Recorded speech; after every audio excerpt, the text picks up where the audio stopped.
19 मुलं एकाच वेळी अरबी समुद्रामध्ये 15 किलोमीटर आणि 30 किलोमीटर असं वेगवेगळे अंतर पूर्ण केलं.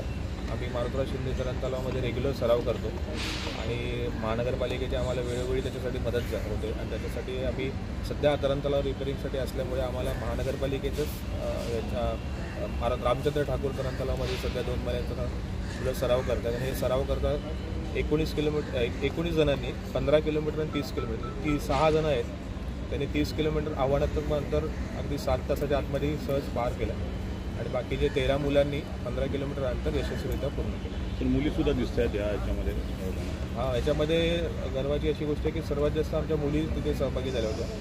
19 पैकी जवळजवळ 12 आमच्या स्विमर मुलीच आहेत आणि 7 स्विमर मुलं आहेत आणि अशा प्रकारे त्यांनी वेगळं चॅलेंज आहे समुद्रात पोहणं. म्हणजे त्याच्यामध्ये पहिले 1 तास त्यांना अगेन्स्ट द टाईड स्विम करायला लागलं होतं. तुम्ही बघत असाल की बारकी मुलं आहेत थोडीशी मागे पाण्यापासून मागे जात होती आणि शेवटचे 1 तास देखील त्यांना रिव्हर्स करंटला स्विम करायला लागलं. म्हणजे 5 तास त्यांना साथ भेटली पाण्याची, पण पहिले 1 तासानंतरचे 1 तास थोडा खडतर प्रवास त्यांना करायला लागला. पहिल्याची 15 किलोमीटरमध्ये कोणी बाजी मारली आणि 30 किलोमीटरमध्ये कोणी गाजली? 15 किलोमीटरमध्ये मुलींमध्ये आपल्या ठाण्याची ही आपली स्टारफिशची आयुषी आखाडे ही पहिली आले आणि तिथे पहिले 5 जणांना बक्षीस देतात. त्याच्यामध्ये 4थ्या नंबरला महक त्यांना स्विमर आपली आलेली आणि 30 किलोमीटरमध्ये तृणांश गंद्रे हा 3ऱ्या नंबरला फिनिश झाला.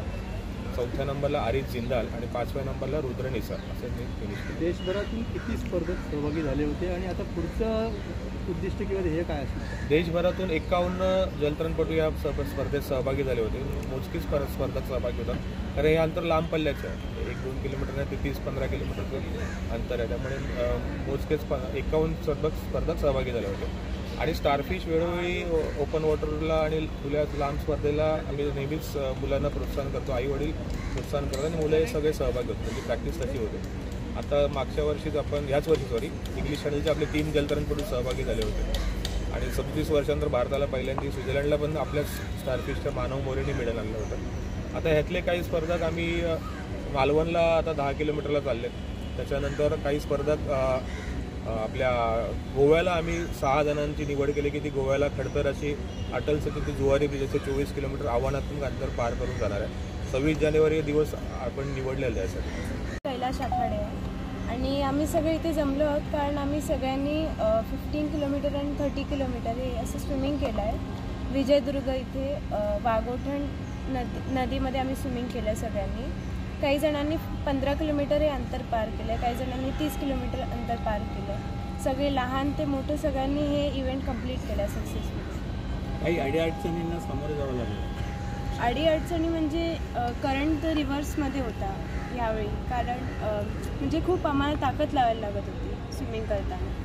त्यासोबतच आमचं नदीमध्ये पोहण्याचा एक्सपिरियन्स होता त्यामुळे थोडं अडीअडचणींचा सामना करावा लागला. बाहेरचं वेदर पण थंड होतं. नमस्कार, मी तृणाल चंदन गंद्रे. आम्ही सगळीकडे आमचा हे पुरस्कार केला. आम्ही लोकांनी 15 किलोमीटर आणि 30 किलोमीटर केले. मी 30 किलोमीटर पोहलो, त्याच्यात मला 3रा रँक आला. कसं वाटतं तुला? एकदम असं अभिमानासारखं वाटतं. एवढा मोठा एकदम ही अचीवमेंट आहे. ॲक्च्युली खूप प्राऊड फिलिंग आहे की एवढा म्हणजे 50 जणं होती तिकडे. 50 जणांमध्ये पण 50 जणांमध्ये जिंकून येण्यापेक्षा त्यांनी ते 30 किलोमीटर टोटल कंप्लीट करण्यामध्ये खूप प्राऊड फिलिंग आहे. कारण तसा तो टास्क खूप हेवी होता. कारण स्टार्टिंगला जेव्हा त्यांनी पाण्यात उड्या मारल्या तेव्हा रिव्हर्स करंट होता आणि ऑपोजिट करंटमध्ये जर पोहायचं आहे तर ते खूप कठीण जातं. कारण तुम्ही नॉर्मली जी स्ट्रेंथ लागते त्याच्यापेक्षा 4 पटीने स्ट्रेंथ तुम्हाला रिव्हर्स करंटला द्यावी लागते आणि त्याच्यामध्ये त्यांचा टायमिंग असं आणि कंटिन्यू एवढी लहान मुलं ही सगळी बघायला तर तुम्ही सगळी लहान मुलं आहेत आणि ह्या लहान मुलांनी एवढ्याशा वयामध्ये 30-30 किलोमीटर म्हणजे कोणी 7 तास पोहलं आहे, कोणी 4 तास पोहलं आहे. म्हणजे हे कठीण आहे. आपण नॉर्मली वॉक नाही करू शकत हो. 1 तास काय बोला तुम्ही, 15 मिनटं 20 मिनटं तुम्ही वॉक नाही करू शकत. ह्या मुलांनी समुद्रात पोहलेत आणि त्या रिव्हर्स करंटमध्ये. मग परत पुढे जाता जाता ते कधी कधी असं व्हायचं की समोर काही दिसतच नाही. ह्या साईडला पण किनार नाही, त्या साईडला पण नाही आणि तिकडे पण नाही आणि त्यांना फक्त पोहायचं. त्या टायमाला त्यांचं माइंड सेट करणं हे खूप गरजेचं होतं. आणि कधी कधी काय व्हायचं की तो गिवअप करा. कधी कधी ते असं व्हायचं की मला काही दिसत नाही. हा आहे तो स्विमर ज्यांनी 30 किलोमीटर्स केलं आहे. मग त्या टायमाला कसं तो गिवअप करायचा. मग काय व्हायचं, आमच्याकडे वॉकी टॉकी होते. मग कैलास सर म्हणून आहेत जे त्यांचे ट्रेनर आहेत, मग त्यांना फोन करायचो आम्ही वॉकी टॉकीवरती सांगायचं सर हा गिवअप करतोय. मग सर तिकडनं वॉकी टॉकीवरती इन्स्ट्रक्शन द्यायचे त्याला की तू चांगलं करतोयस, तू कर. आणि ते मोटिवेट करून करून शेवटी त्यांनी ते 30 किलोमीटर्स पार केलेलं आहे. माझं नाव सुयश इंद्राळकर आहे.